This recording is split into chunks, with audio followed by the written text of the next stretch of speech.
Apa maksud dan tujuan dari si tukang ojek itu mengatakan hal itu? Saya tidak melakukan apa-apa kepada jenazah itu. Kan jenazah itu diikat ke tubuhnya dia. Memang dia tidak bisa melakukan apa-apa. Mungkin aja dia mengajak bicara jenazah itu. Assalamualaikum, terima kasih sudah mau menonton video ini. Hari ini saya kembali dengan satu cerita atau informasi yang agak berbeda. Biasanya saya memberikan informasi tentang visa atau dokumen perjalanan. Tapi hari ini saya akan membagikan sebuah cerita mistis. Topik mistis ini sumbernya adalah dari kawan suami saya. Dan tepatnya berasal dari NTT, Nusa Tenggara Timur, kota Soe. Kisah nyata ini diceritakan bahwa terjadi di sekitar tahun 2000 di kota Kupang. Sebelum saya memulai cerita mistis ini, mohon penonton video saya untuk mensubscribe dan komen serta like juga share video saya. Jangan lupa untuk mengklik tanda lonceng agar ketika saya mengupload video baru, Anda tidak ketinggalan videonya ya. Kisah ini menceritakan seorang gadis yang berasal dari Soe di tahun 2000-an setelah dia menyelesaikan sekolah SMA-nya di Soe dan dia berniat untuk melanjutkan kuliahnya ke kota Kupang. Dengan persetujuan orang tuanya, berangkatlah dia dari Soe menuju ke kota Kupang. Sesampainya di Kupang, dia tinggal bersama dengan pamannya yang memang sudah bekerja di kota Kupang. Kita sebut saja namanya Maria.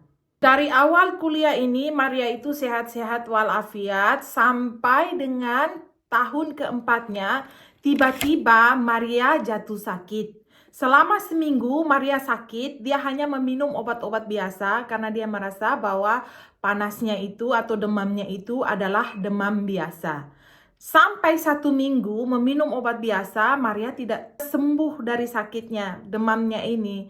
Dan sampai dengan 2 minggu tidak pergi kuliah karena dia masih sakit dan dia tidak sembuh.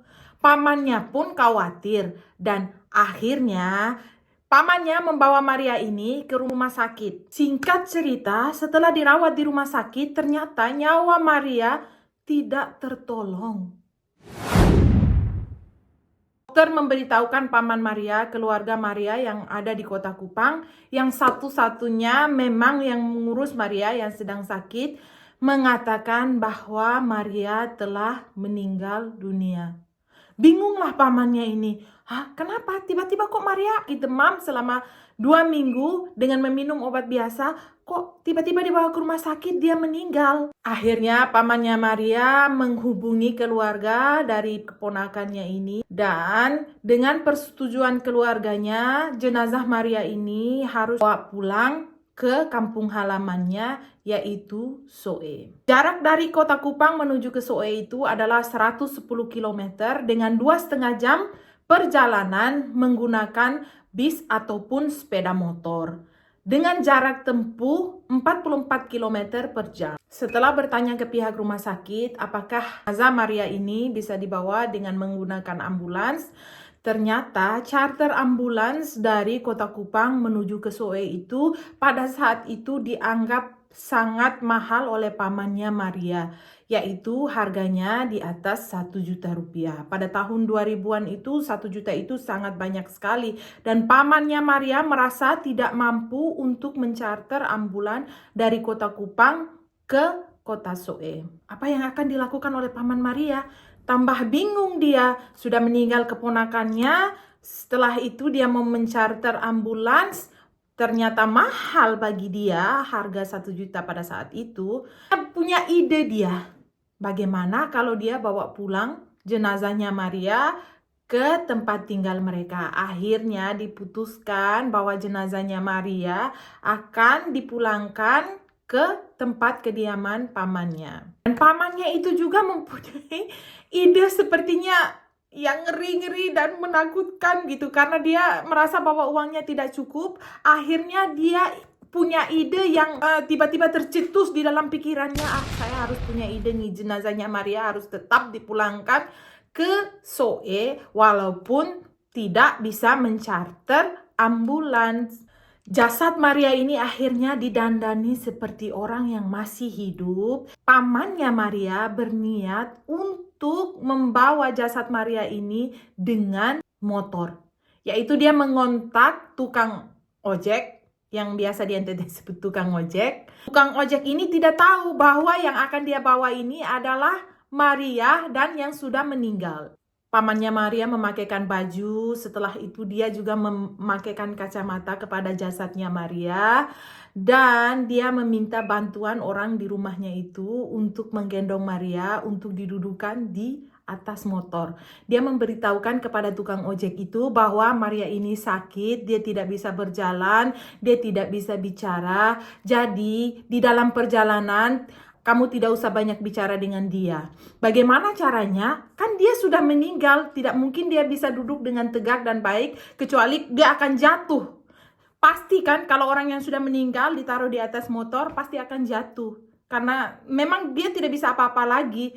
Apa yang dilakukan oleh Paman Maria? Kalian tahu? Mengambil sebuah kain yang panjang dan mengikatkan tubuh Maria ke tubuh si tukang ojeknya. Jadi kita bisa membayangkan ibu-ibu yang biasanya naik motor dengan anaknya, pasti dia takut anaknya jatuh, dia akan dengan kain atau selendang batik mengikat dari belakang ke tubuh ibunya. Jadi seperti anaknya itu memeluk ibunya dan jasadnya Maria ke tukang ojeknya itu diikat seperti itu. Setelah deal harga untuk mengantarkan jasad Maria ini dari kota Kupang ke kota Soe, pada saat itu 500.000, dan si tukang ojeknya itu mengiyakan setuju dia dengan harga 500.000 itu tanpa mengetahui bahwa yang akan dia bawa ke Soe ini adalah jasad. Dan mantap sekali si tukang ojeknya itu akhirnya berangkatlah dari kota Kupang menuju ke kota Soe. Karena pamannya Maria ini, pada tukang ojeknya dia mengatakan bahwa di sana keluarga Maria sudah menunggu. Setelah si tukang ojek berangkat,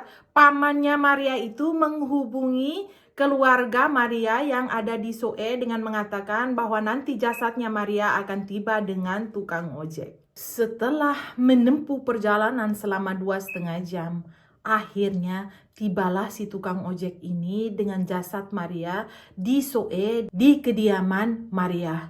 Si tukang ojeknya ini bingung, agak bingung kenapa kok banyak sekali orang di rumahnya Maria ini. Ada tenda, ada kursi-kursi, orangnya banyak, dan dia juga mendengar ada orang yang menangis. Ketika dia tiba di pintu rumahnya Maria, berhamburanlah keluarganya Maria itu dengan tangisan yang pecah ketika melihat tukang ojek itu. Apa yang terjadi? Tukang ojeknya kok bingung kenapa? Katanya dia hanya sakit, dia tidak bisa bicara, kok tiba-tiba mereka keluar berhamburan dan menangis histeris. Berpikirlah dia, oh mungkin mereka melihat bahwa Maria sakit, tanpa mengetahui bahwa Maria memang adalah jasad.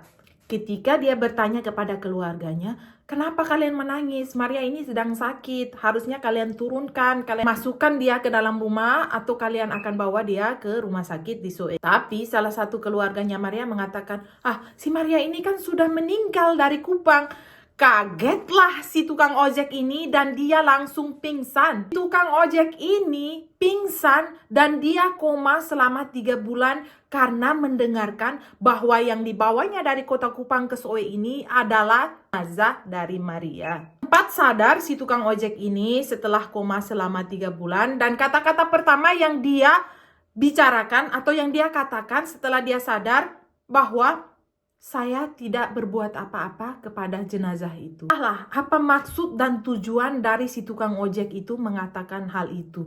Saya tidak melakukan apa-apa kepada jenazah itu. Kan jenazah itu diikat ke tubuhnya dia. Memang dia tidak bisa melakukan apa-apa. Mungkin aja dia mengajak bicara jenazah itu, atau memang dia mengatakan dengan kata-kata yang tidak menyenangkan. Mungkin dia menggoda Maria yang dia sama sekali tidak tahu bahwa Maria itu adalah jasad atau jenazah atau orang yang sudah meninggal ini. Hanya dia dan Tuhan yang tahu, si tukang ojek ini, bahwa apa yang dilakukan dia selama perjalanan dari kota Kupang ke kota Soe 2,5 jam itu, hanya dialah dan Tuhanlah yang tahu. Karena setelah itu, setelah bangun dari komanya, tidak lamanya tukang ojek itu pun meninggal. Itulah tadi kisah mistis jenazah yang dibawa dari kota Kupang menuju ke kota Soe tanpa diketahui oleh tukang ojeknya yang berakibat tukang ojeknya meninggal. Begini saja akhir dari cerita mistis ini. Bagi penonton video saya yang mungkin berasal dari kota Kupang atau dari kota Soe, yang juga mungkin mengetahui cerita atau kisah ini, Anda bisa meninggalkan jejak di kolom komentar. Jika ada penyampaian saya yang salah, Anda bisa menambahkan dengan memberi komentar. Dan juga bagi yang mempunyai kisah mistis, bisa mengirimkan kisahnya agar saya angkat dan menceritakan kembali di video channel saya ini. Kalian bisa mengirimkan cerita kalian ke email saya di bawah ini agar bisa saya ceritakan kembali. Terima kasih. Bye.